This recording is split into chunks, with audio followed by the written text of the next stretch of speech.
క్రైస్తు మహానుభావుడు ఎంత ఉపనిషత్తు హృదయం తెలిసి ఆయన మాట్లాడా అనిపిస్తుంది నాకు. What is meant by resurrection?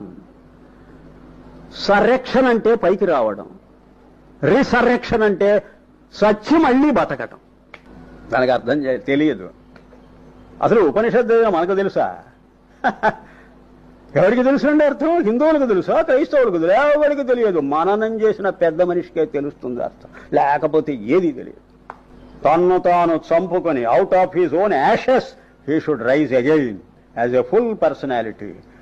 అనగా సగుణమైన తన రూపం పోయింది, నిర్గుణమైన రూపం వచ్చేసింది.